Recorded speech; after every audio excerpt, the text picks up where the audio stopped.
How was everybody doing? What's popping? What's the word? What's the vibe? What's going on, everybody? And welcome to the Wrestling Takeover Podcast. The state of the WWE. The state of the WWE, where I tackle all things WWE, news, rumors, some conversations on TikTok that I want to be responding to, and just topics that I personally want to get off my chest. We're going to get on to all of those things. And we're actually going to start with Jey Uso. I hope you guys are ready for what I got to say. Yeet. Welcome to... You're listening to the Wrestling Takeover. What is your name? With your host, Jordan Turner, who's always going to keep it real. Come on, King. Inside and outside the ring. Let me make myself clear. He's got the fans behind him, King. It's time to take over, King. Are you ready? He's all fired up now, King. The Takeover. Let's go.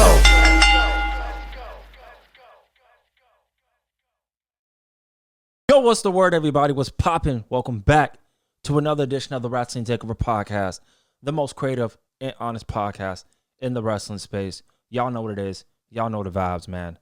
Ladies and gentlemen, thank you so much for tapping back in to the Wrestling Takeover Podcast. And this is the state of the WWE. I have a lot that I want to get to. I have a lot that I want to get off my chest into one particular topic. And we're going to kick things off with that particular topic. We're going to talk about Jey Uso. I have my own thoughts and opinions. I have seen people's opinions of themselves regarding Jey Uso, his push, all of that.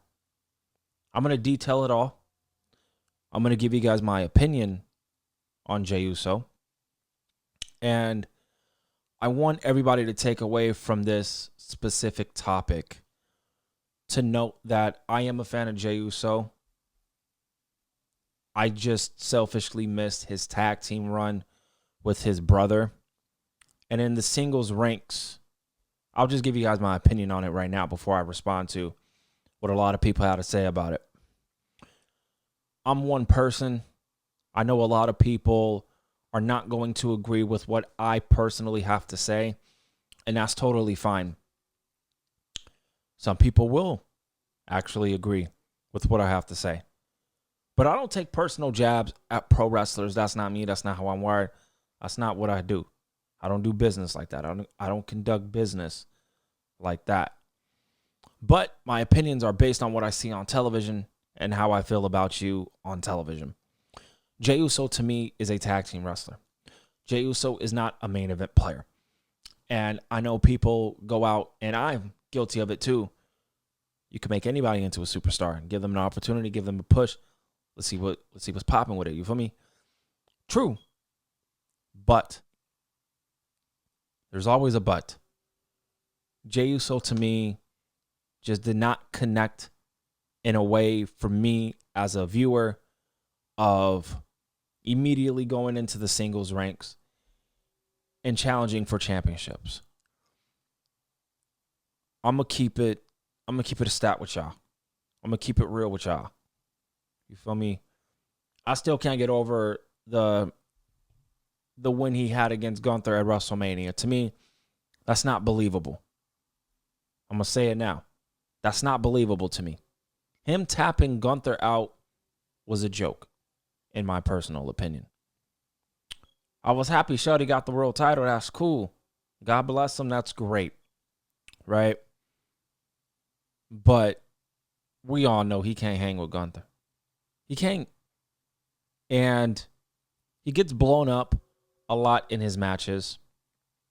And he put out a social media post after he lost the World Heavyweight title to CM Punk this past Saturday at Saturday night's main event.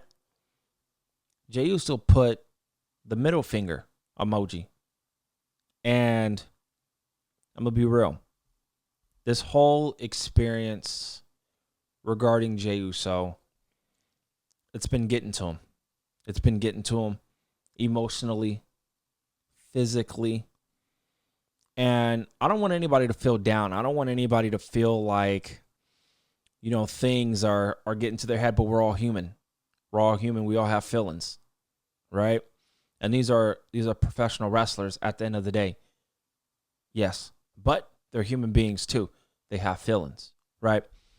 And Jey Uso needs to understand that people that are in my position that speak and give constructive criticism is just that, constructive criticism. Okay? We get lumped into you're bitching, you're moaning, you're complaining. Nah, nigga, it's not that. It's that we are watching the show each and every week. We're watching what's going on, and we're giving our opinion on what's going on. Jey Uso, to me, he's not a main event player. He's not a main event caliber a performer. Now, he's more than a tag team wrestler, for sure. Mid-card, that's where I see him as. I don't see him as a main event player. But he was a main event player because he won the Royal Rumble and he won the World Heavyweight Championship. And he was in the main event for a while. But I'm telling you, it got old very, very quickly. Very quickly. CM Punk versus Jey Uso. Come on, man. Jey Uso can't hang with CM Punk. Jey Uso respectfully got exposed on Saturday night's main event. You don't have to believe me. Go back and watch the performance. He was bloated. He looked tired. He looked gassed. And CM Punk, an older individual, older than Jey Uso, looked perfectly fine, cardio-wise, doing his thing. I do genuinely feel that this pressure, this point pressure, is getting to Jey Uso.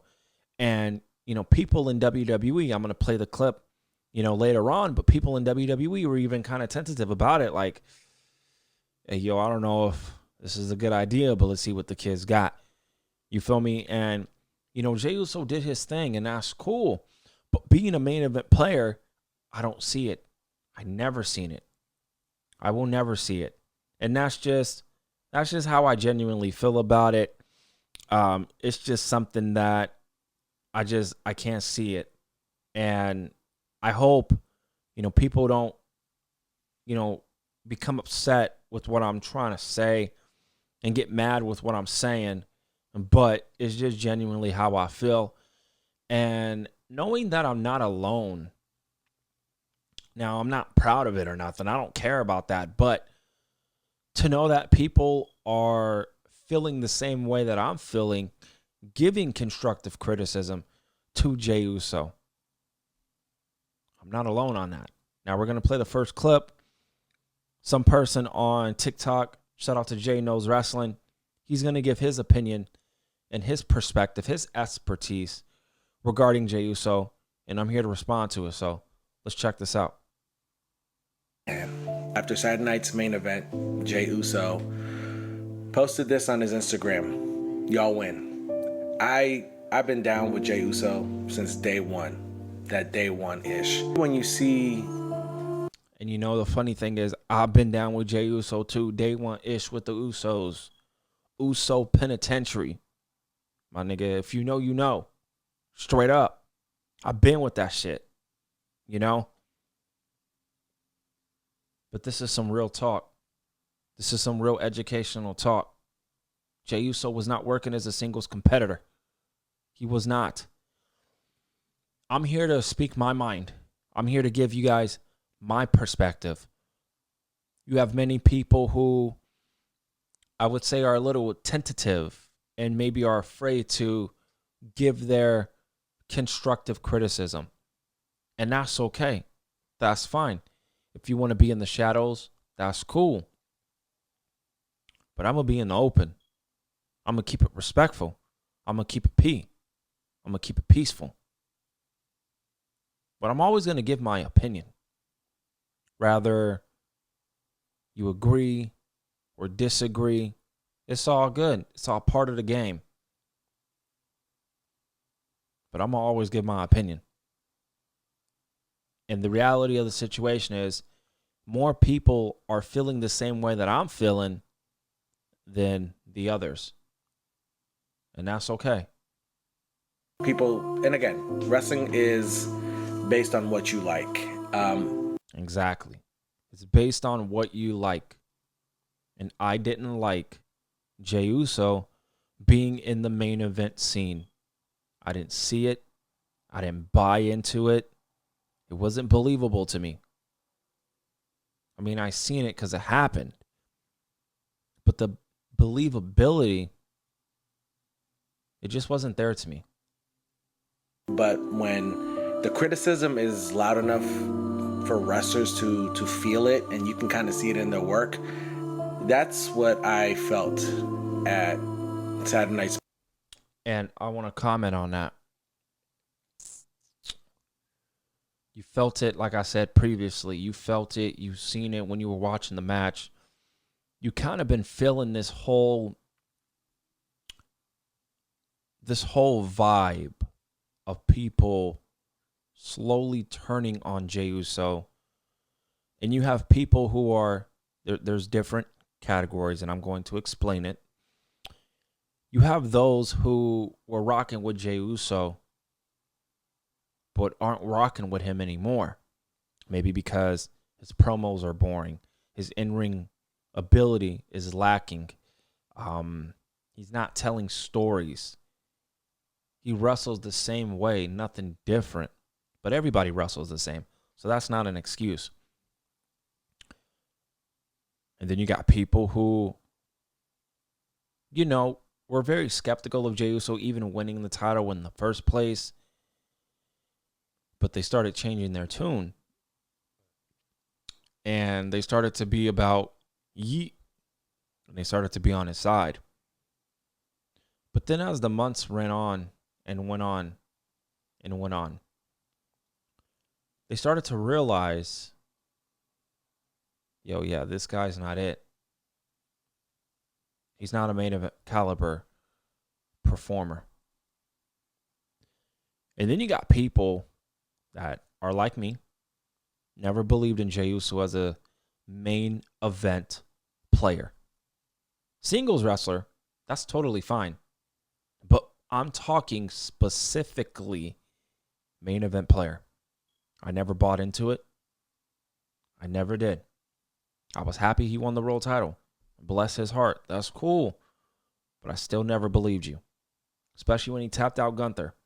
You can't make me believe that Jey Uso can tap out Gunther. Come on. You feel me?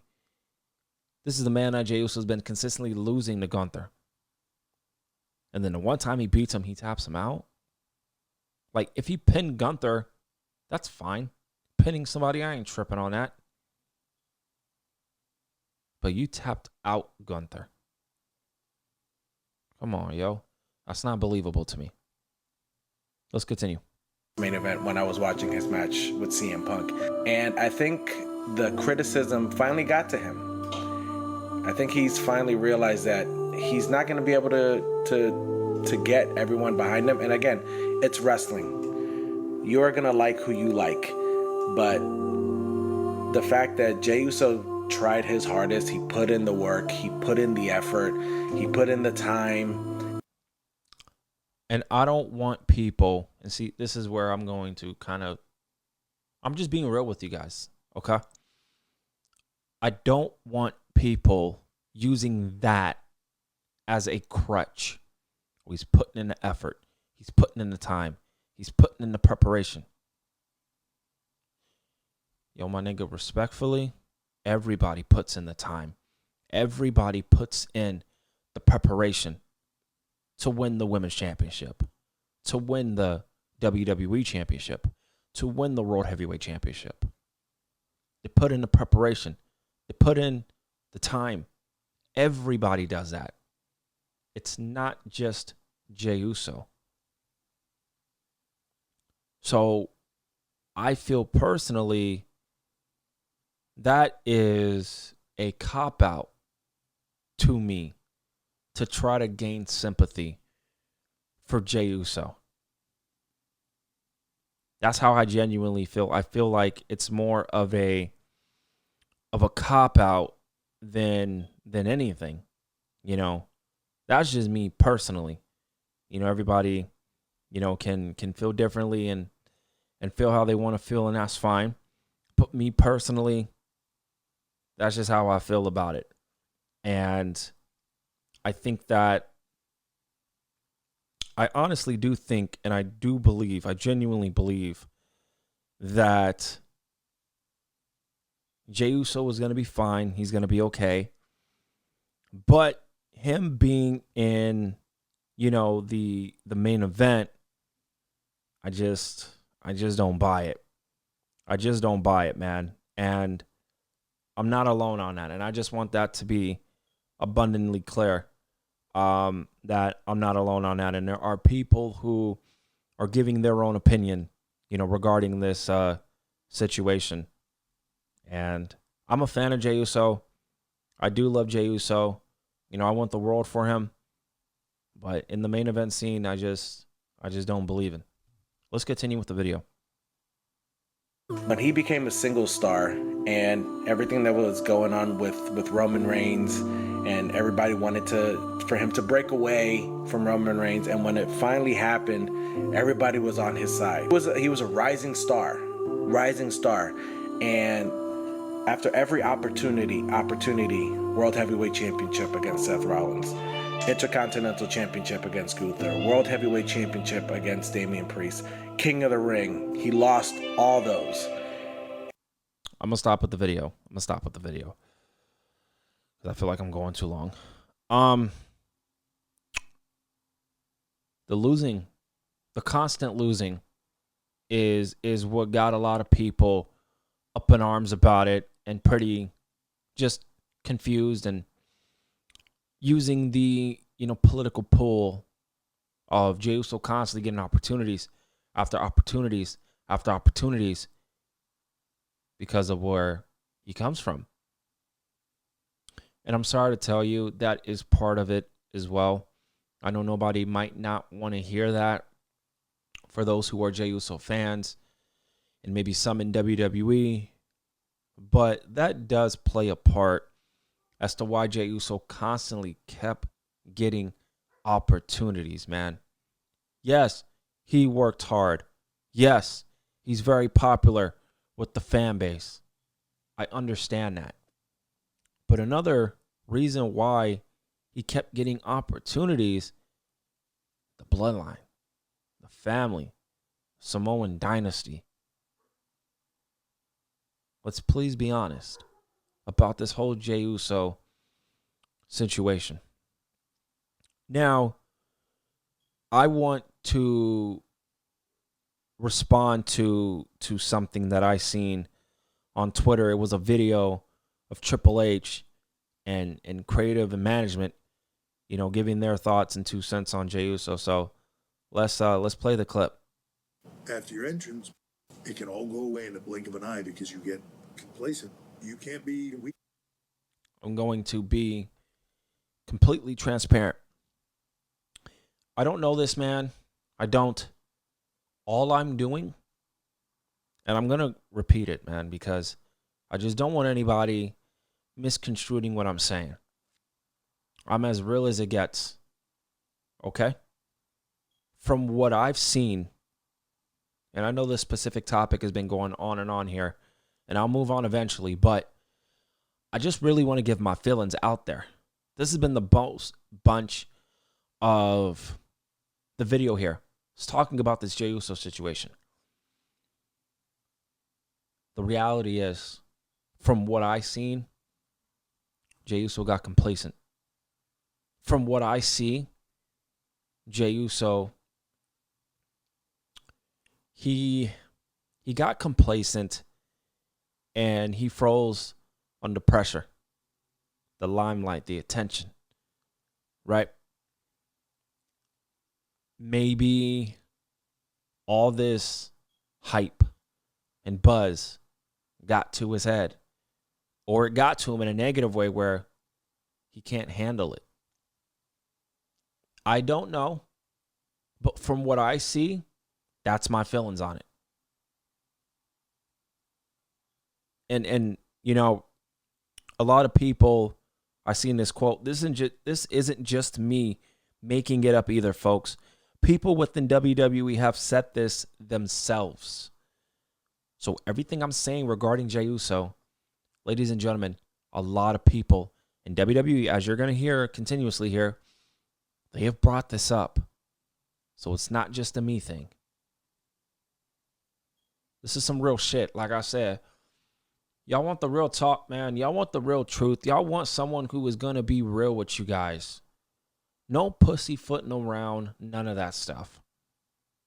The real talk, the honest conversations that people don't want to have. People are scared to have these type of conversations. I'm not. I keep it peaceful. I keep it P. But I'm real and authentic. Nobody wants to have these type of conversations. And that's okay. I'll do it though. Let's continue with this video. Let's continue with this clip. This is interesting. After your entrance, because you're too blown up to get up and do your shit. I mean, ladies and gentlemen, I am feeling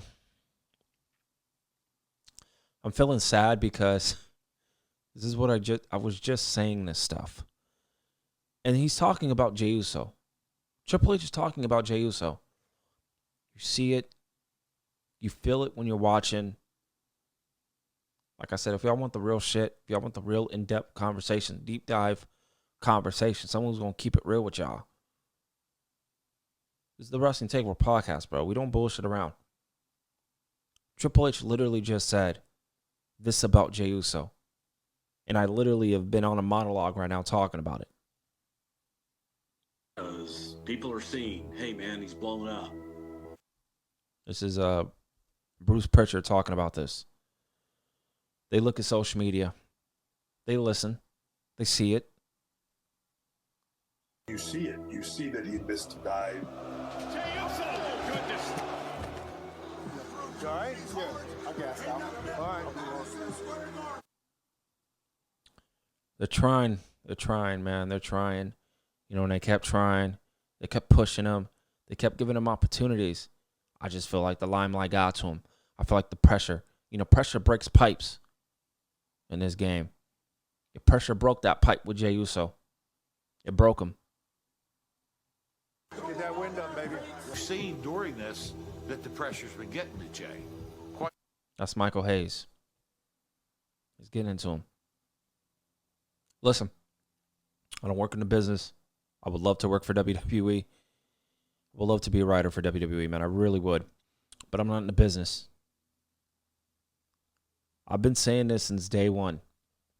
All of my opinions, all of it, what you hear is real, is authentic. This is how I'm feeling in real time.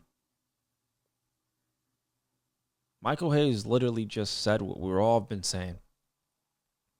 And it's not to throw shade at Jey Uso, man. It's not. But we got to keep it real. We got to keep it real. We're all watching the same thing. We're all feeling the same way. Who's going to come out and say it? I'll say it. I'll say it. But Michael Hayes, who works there, he even said it. Make no mistake about it, it was off track for a couple of weeks. Let's continue. Let's continue, man. That's my piece on Jey Uso, man. Like I said, I love Jey Uso, man. Bless his heart, but it got to him. That's it. Let's move on. I spent 20 plus minutes talking about Jey Uso. I'm not going to talk about it no more unless there's more news, whatever, for what we see. But actually, you know what? Let me go back real quick. I will say this. All this anger, all this frustration, all this heat that Jey Uso has, I would turn him heel personally, and I would go out there and I would have Jey Uso cut a pipe bomb on the fan base, on people who've been doubting him, and go crazy. That's just me. That's my opinion on it. Let's see what happens. But I do want to see the Usos come back. It's about that time. Yeet. Jade Cargill. Jade Cargill, man. I want this woman to succeed so bad. Y'all have no idea. Her heel persona, her heel character, I'm loving it. I really, really am. I'm loving the heel turn. It's been phenomenal. It's been great. And it's something that I personally feel is going to do her wonders in WWE. I really want the world for Jade Cargill, man. If she could just get better in the ring, it's a wrap, bro. It's a wrap. Her heel run so far, very low, minuscule. I understand that. But for what we've been given so far, I'm a fan. I'm a fan. I'll even go further and say this.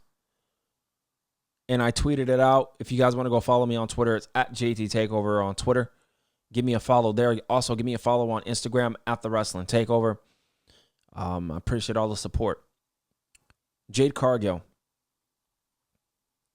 WWE has a monster heel on their hands. She needs to go on a winning streak like never before. She needs to go on an undefeated streak like never before. From now until WrestleMania. Stephanie Vaquer, Jade Cargill, all the champions that are current right now, they need to roll into WrestleMania 42 as the champions. But speaking of Jade Cargill, she needs to go on a Brock Lesnar dominant heel run like Brock Lesnar did back in 2014 when he beat at The Undertaker's undefeated streak and then he beat the fuck out of John Cena at SummerSlam, to capture the WWE World Heavyweight title. And then he went on a dominant run after that. I'm doing the same thing with Jade Cargill. Now, I have gone on record, and I have stated right here on the Wrestling Takeover Podcast that I want to see Paul Heyman be with Jade Cargill. If that's Jade Cargill going on the Vision, fuck it. They need a female presence. Let's make it work. Let's make it happen. Paul Heyman with Jade Cargill as the champ. It's perfect. The female Brock Lesnar, Triple H, Michael Hayes, whoever's on the creative team. Let's get it done. Let's get it done. I think that would be great. Now, I know Jade Cargill can talk for herself, but I would love for Jade Cargill to take kind of elements and kind of take the blueprint of the persona, the presentation, the vibe of the OTC, the tribal chief. Roman Reigns, when he first started as a heel, wasn't really talking all the time. And when he did, it was impactful. It was a moment. We need to take that same blueprint from a presentation standpoint with Roman Reigns and Paul Heyman and put it on Jade Cargill. And, of course, add Paul Heyman into that. That's presentation. In the ring, the action, she needs to be presented like Brock Lesnar. She needs to be presented like Brock Lesnar. Less is more. Quality over quantity. Impactful moves. I mean, it's perfect. It's really perfect, and it genuinely makes sense. I know this is just an idea that I have. I know people might not like it. That's fine. But this is an idea that I genuinely feel strongly about. Taking elements of presentation with Roman Reigns when Roman Reigns is with the beginning stages of the tribal chief with Paul Heyman. Barely talking. Paul Heyman was talking for him. But when Roman Reigns was talking from time to time, it was impactful. It was important.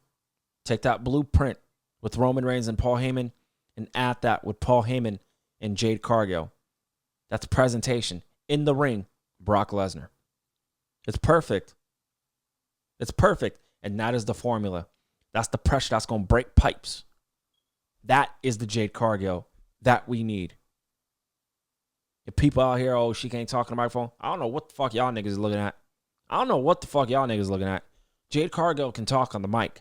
It's just what she has been given has been lackluster. Now, her delivery can be a little better, but her delivery as a heel, that's Jade Cargill. That's Jade Cargill. This babyface of Jade Cargill, I'm going to keep it a stat with y'all. She's always been a heel to me. Her presentation screams heel. Her aura screams heel. Hers, the babyface, wasn't cutting it. I'm just looking at her. I'm like, nah, nigga, you a heel, bro. You're a heel. You're a dominant, in-your-face, smash-mouth heel. And we need that with Jade Cargill. WWE, Triple H, Michael Hayes, whoever's on the creative team, let's make that happen. Let's make that happen. It's perfect. It makes sense. And I think Jade Cargill is going to do, I genuinely think she's going to do an amazing job. And I really want the best for Jade Cargill. I really, really do. She's too talented. She's too talented. Remember, less is more in the ring. Facial expressions, all of that. Dominant, like Brock Lesnar. Let's move on from the Jey Uso and Jade Cargill talk. Let's talk about John Cena. Let's talk about John Cena, man. So John Cena announces his final opponent will be determined in a 16-man tournament beginning on Monday, November 10th, coming up.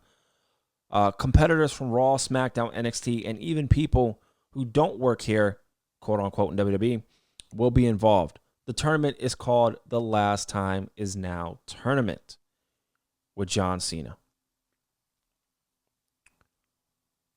WWE, I am going to be critical of you guys right now. You guys have not done John Cena a disservice as a heel. John Cena's heel run has not been good. It's been terrible. Okay? His heel run has been terrible. His heel run has not been good. It's not been good. And we all know this. We all know this. And WWE could have done way better with John Cena's heel turn. But they didn't do it. Right? And you look at it and it's just like, damn, come on. You know what I mean? You could have done a little bit better. And they didn't do it.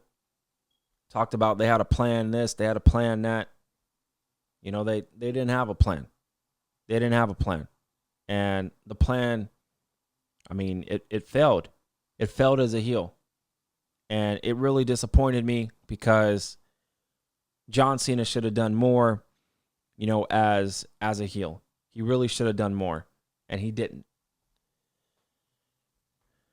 This is WWE's prime opportunity. And looking back at it, honestly, John Cena should have never turned heel if you didn't have a plan for him. Oh, The Rock messed it up. That's fine. Understandable. But when you look back at it, WWE really didn't know what they were doing. That's the point that I'm getting at. Either way it happened, it is what it is. John Cena is back to being a babyface. Looking back at it, he should have been a babyface the entire time. WWE. I am going to be as honest as I can to you guys. This is John Cena. John Cena is somebody who is one of the greatest of all time. Okay? This is John Cena's farewell. WWE, you have done John Cena a disservice for, I would say, 80% of his retirement run. The matches that John Cena has been a part of, legendary. But the stories that we've been given has been piss poor. I'm standing on that. It's been piss poor. WWE, this is a great opportunity to redeem yourself. You need to book this tournament as if you were booking the Undertaker's undefeated streak. Like, real talk. How you would make the undefeated streak, Undertaker's undefeated streak, feel so impactful, feel so important, and feel like, honestly, it's bigger than any championship. You need to take that same blueprint with John Cena and My Time Is Now tournament. We're going to get people from Monday Night Raw, people from SmackDown, you know, people from NXT, people from outside parties who had a history with John Cena. That's fine. That's cool. People who are in the tournament need to be people that, John Cena's faced. And it also needs to be up and newcomers, right? The last opponent for John Cena, personally, for me, I feel it needs to be a newcomer. It needs to be an up-and-coming star that John Cena can put over respectfully and look at that opponent and say, that's the future. That's one of the guys. WWE has an ample opportunity to build a new star. CM Punk, Randy Orton, all of them, listen, they're established. They're GOATs. I want WWE and I want John Cena to build a new star. There's several names that you can do that. And I'm going to bring up Gunther. Now, I'm going to be as transparent as I possibly can. Gunther is not a big-time superstar that us hardcore fans know him as. We think he's a big-time superstar. But to the casuals, he's not a big-time superstar. He is a big deal in WWE, but there's some that still feel iffy about Gunther. I feel Gunther needs that win. He has it with Bill Goldberg. Give that to Gunther with John Cena. That can shoot Gunther up into even more of a superstardom. Gunther is a name. Dominic Mysterio is another name. This guy could be the face of Lucha Libre. He could be one of the future stars, and getting a big win over John Cena can do just that. Braun Breaker. We already know that Braun Breaker has a rocket pack strapped to him. That's another dude that can really get this win and really need it. But I honestly don't think Braun Breaker really needs it because he's already one of the biggest young superstars that they got. You feel me? There's one name that I do have in mind that I genuinely feel needs some momentum. I'm just trying to convince myself, is WWE going to pull this trigger? I would personally go with Carmelo Hayes. I think Carmelo Hayes needs a big-time momentum run, and I think this is a perfect opportunity for someone like a Carmelo Hayes to get this momentum. Carmelo Hayes, Dominic Mysterio. If you want to do NXT, Trick Williams, somebody new. But I feel it needs to be somebody new, somebody that WWE can look at and say to themselves, you know what? Yes, that is going to be one of the future superstars in this company. I just don't think an OG beating John Cena is going to do anything. I don't. And I don't want to see that. I want someone new. I want someone new, someone fresh, someone that WWE can look at and be a part of the future and be comfortable to be part of the future. And I think Carmelo Hayes can fit that bill. I think Braun Breaker, even though he's already getting opportunities, can fit that bill. I think Dominic Mysterio can fit that bill. I think Gunther can fit that bill. You need to build up new stars. Those are the men right there. John Cena means a lot to me. John Cena, is definitely one of the GOATs. And I just don't want WWE to fuck this up. I'm going to feel a little heartbroken when he retires. It's going to suck. No doubt about it. But the contributions that John Cena has been given to WWE is timeless, and he's one of the greatest of all time. WWE, do not screw this up. Don't fuck this up, bro. Don't fuck this up, WWE. You fucked up the heel turn. Don't fuck this up. Because then what are you going to do with AJ Styles when he retires? Are you going to screw that over too? You redeemed yourself sort of with John Cena here. Again, I don't know how you fuck up a John Cena retirement run, bro. Come on, man. It just seems like WWE didn't know what to do, that they didn't have a plan for John Cena's retirement tour, man. That they were just going off of things here and there and just coming up with stuff. Yes, The Rock ruined some of that. Yes, that's true. I completely agree. But the rest of it, come on, WWE, that's on you. That's on you, man. WWE got to do better. Like I said, they better not screw up this John Cena thing, man. I want to talk about Drew McIntyre. We are going to talk about Drew McIntyre here. Drew McIntyre is a guy that I feel was the face of the pandemic era, or one of the faces of the pandemic era. This is the man that is giving opportunity after opportunity after opportunity to win the big one. I'm going to kind of keep this short and sweet because I want to get out of here. Thank you guys so much for continuing to support the Wrestling Takeover Podcast. Be sure, spread the word of the Wrestling Takeover Podcast.